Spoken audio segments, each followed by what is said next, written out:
Flashes apontados, Luca toma longa distância, vem na risca frontal da grande área, Luca contra Saulo, neste momento há uma positividade em sua mente para a realização da ação, partiu Luca, pé direito, correu, bateu, é gol!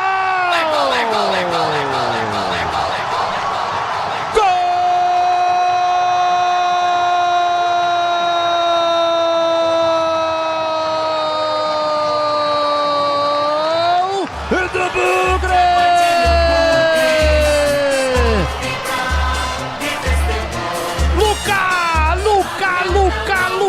Luca tem a 9 estampado na camisa.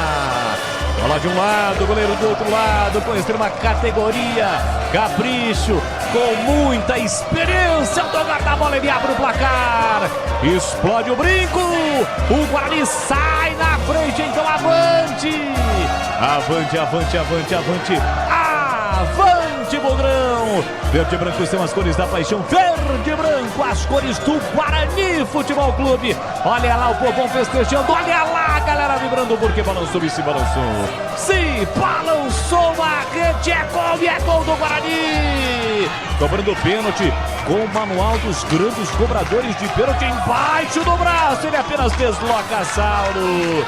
34 minutos de bola rolando no primeiro tempo. Solta o grito, grita comigo, galera bugrina. Tá registrado no brinco. Luca cobrando o pênalti. Guarani 1, Inter de Limeira 0. No momento é que o árbitro marca pênalti para o time da Inter. Do Inayan para cima do João Vitor. A Inter tem pênalti. Antes eu quero o detalhe do gol do Guarani, Breno Beretta. O detalhe é que o Luca olhou para o goleiro e eu estava olhando nos olhos do Luca, olhando para o lado direito. Aí ele virou o pé, bateu no cantinho esquerdo, rasteiro muito forte, abrindo o placar para o Guarani, deslocando o goleiro Saulo. Um belo gol e ele estava precisando desse gol. Ele que sofreu o pênalti, ele que vem treinando bem e marcou um gol importante. O primeiro gol dele com a camisa do Guarani na Série C do Brasileiro.